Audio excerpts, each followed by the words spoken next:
What's up, everyone? I'm Feso, and today we're talking about a vegetable that has a serious reputation. I'm talking about spinach. Popeye made it famous for giving him super strength, and in the real world, it's constantly praised as a superfood. It's packed with vitamins A, C, K, iron, folate.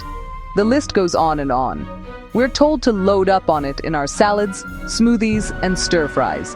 And for good reason, right? It's a nutritional powerhouse that seems like it can do no wrong. It's the go-to green for anyone trying to eat healthier, and it's become a symbol of a clean, nutritious diet. But what if I told you that this beloved leafy green has a dark side? What if the way you're eating spinach could be silently causing you harm? It sounds crazy, I know. How can something so universally considered healthy have hidden dangers? Well, the truth is, under certain conditions, spinach can pose some surprising risks to your health. These aren't just minor issues. For some people, they can lead to significant health problems. It's not about demonizing spinach, but about understanding it completely. In this video, we're going to pull back the curtain on this popular vegetable. We're going to dive deep into the science and uncover the surprising risks that most people have no idea about. I'll explain exactly who needs to be extra cautious when adding spinach to their diet and, most importantly, I'll give you the practical, evidence-based advice you need to enjoy spinach safely. So, if you love your greens but want to make sure you're doing what's best for your body, you're going to want to stick around for this one. Let's get into it. Alright, let's start with one of the biggest, yet least known issues with spinach. Its incredibly high oxalate content. You might be wondering, what on earth are oxalates? Well, they're naturally occurring compounds found in many plant-based foods, including spinach. In fact, spinach is one of the richest sources of oxalates you can find. These tiny, crystal-like molecules are generally harmless for most people when consumed in moderation, as our bodies can process and excrete them without any trouble. But the key phrase there is in moderation, and with a food as concentrated in oxalates as spinach, it's easy to go overboard without even realizing it. So, why is this a problem? Here's where it gets serious, especially for certain individuals. When you consume a large amount of oxalates, they can bind with minerals in your digestive tract, most notably calcium. This process forms calcium oxalate crystals. For many, this isn't a huge deal. But for people who are predisposed to kidney stones, this is a major red flag. About 80% of all kidney stones are made of calcium oxalate. So, if you're consistently eating large quantities of raw spinach, you could be unknowingly creating the perfect building blocks for these incredibly painful stones to form in your kidneys. Think of it like this. Your kidneys are filters, and when they're overloaded with these tiny, sharp crystals, they can clump together. Over time, these clumps can grow into full-blown kidney stones that can cause excruciating pain, blockages, and even lead to kidney damage if left untreated. Now, this doesn't mean a spinach salad will instantly give you a kidney stone.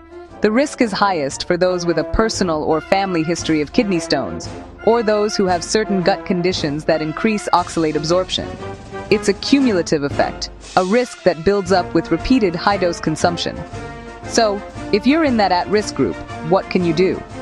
Does this mean you have to banish spinach from your life forever? Not necessarily. One of the most effective ways to reduce the oxalate content in spinach is by cooking it.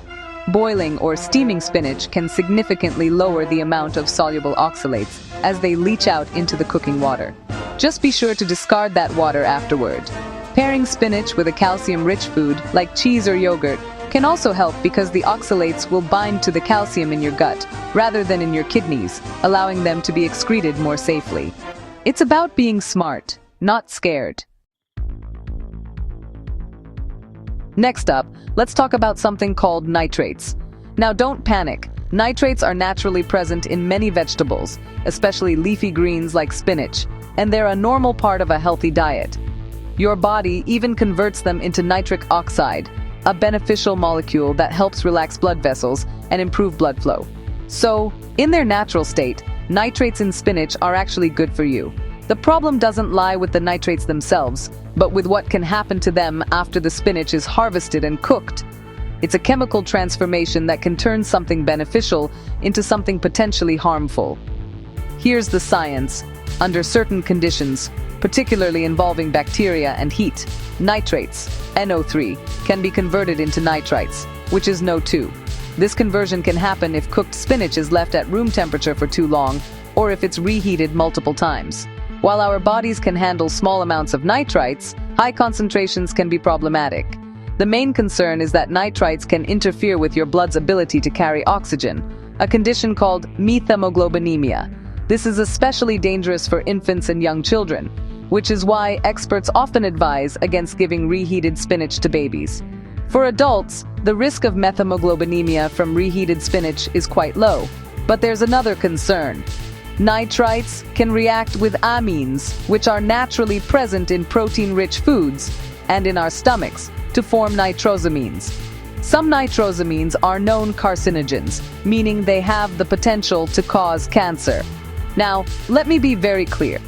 The research on this is complex, and the amount of nitrosamines formed from eating reheated spinach is likely small. However, it's a risk that's incredibly easy to avoid, so why take the chance? It's about minimizing exposure to potentially harmful compounds wherever we can. So what's the practical takeaway here? It's simple. Cook what you need and eat it fresh. If you do have leftovers, cool them down as quickly as possible and store them properly in the refrigerator. The golden rule is to avoid reheating cooked spinach multiple times. If you make a big batch of creamed spinach, for instance, portion it out and only reheat the amount you're going to eat right away, and definitely avoid leaving cooked spinach sitting out on the counter. Proper food safety practices are your best defense against turning those healthy nitrates into something you really don't want in your body. Let's move on to a topic that gets a lot of attention in the health world: pesticides. Every year, the Environmental Working Group, or EWG, releases its Dirty Dozen list, which highlights the produce with the highest levels of pesticide residue. And unfortunately, for several years running, spinach has consistently earned a spot high up on that list. This means that when samples of conventionally grown spinach are tested, they often show residue from multiple different pesticides, and sometimes at surprisingly high concentrations. The broad, crinkly leaves of the spinach plant create a large surface area where these chemicals can settle and cling.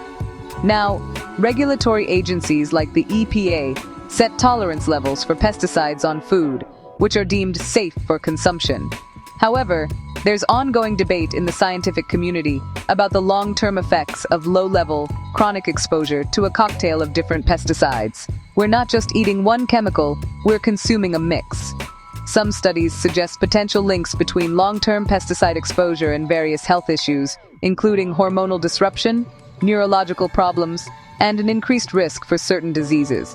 While the dose makes the poison, the cumulative effect of these residues is something we should be mindful of. This is not a reason to stop eating vegetables. The health benefits of a diet rich in fruits and vegetables, including spinach, far outweigh the potential risks from pesticide exposure for most people.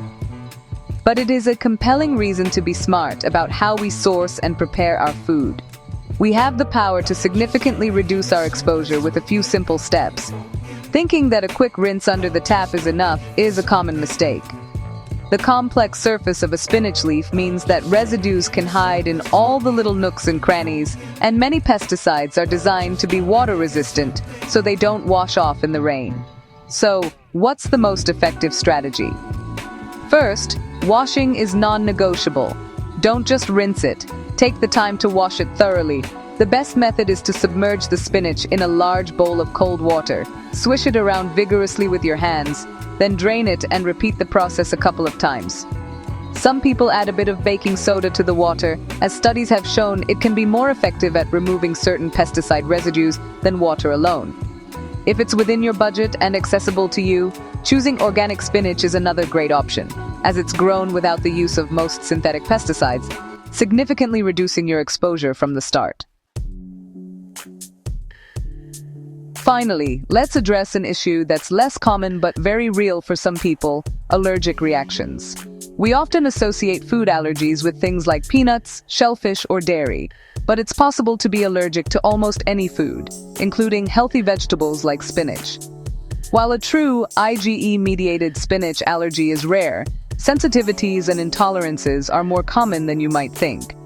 For some individuals, eating spinach can trigger a range of uncomfortable and unpleasant symptoms that can be easily mistaken for other digestive issues, leaving them confused about the source of their discomfort. The symptoms of a spinach sensitivity can vary widely from person to person. Some people might experience oral allergy syndrome, which is a mild, localized reaction that happens almost immediately after eating raw spinach. This can include itching or tingling in the mouth, lips, or throat. For others, the reaction is more systemic or delayed. They might experience digestive issues like bloating, gas, stomach cramps, or diarrhea. In some cases, skin reactions like hives, eczema, or general itchiness can occur. It's a spectrum of reactions, and because spinach is often eaten as part of a larger meal, it can be difficult to pinpoint it as the culprit. What's causing this? Spinach contains several compounds that can be problematic for sensitive individuals. It's high in histamines, which are the same chemicals your body releases during an allergic reaction.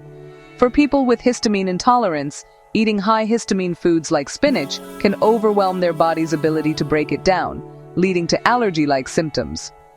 Spinach also contains salicylates, another natural chemical that can cause reactions in sensitive people. It's a complex mix of natural compounds that, for a small subset of the population, just doesn't sit right with their body's chemistry. If you suspect spinach might be causing you issues, the first step is to pay close attention to your body. Try keeping a food diary to track your meals and any symptoms that follow. You might notice a pattern.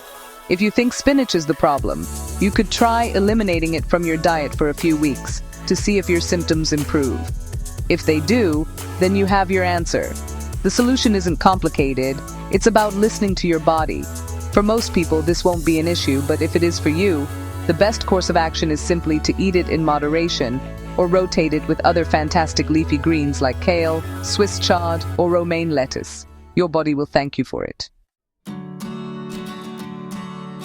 So, after all that, is spinach a superfood or a secret danger? The answer, like with most things in nutrition, is that it's nuanced. Spinach is, without a doubt, a nutrient-dense food packed with amazing health benefits. But it's not a food without rules.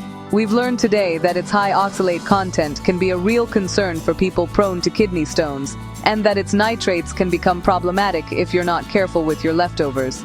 It's a reminder that no single food is perfect, and knowledge is our best tool for building a truly healthy diet. The key takeaway here isn't to be afraid of spinach, but to be smart about it. Remember the simple rules. Always wash it thoroughly to reduce pesticide residue, especially if it's conventionally grown. Cook it fresh and try to avoid reheating it over and over again. And if you have a history of kidney stones, enjoy it in moderation, and consider cooking methods like boiling to reduce the oxalate load. These small, simple adjustments can make a huge difference in making sure you're getting all of the benefits without any of the potential downsides. Ultimately, the goal is balance. Don't rely on spinach as your only green. The world of vegetables is vast and varied. Rotate it with other leafy greens like kale, arugula, Swiss chard, and romaine. Each one offers a unique profile of vitamins, minerals, and phytonutrients. By diversifying your diet, you not only get a broader range of nutrients, but you also minimize your risk of getting too much of any one compound, whether it's oxalates from spinach or anything else. Thanks for watching, stay curious, and I'll see you in the next video.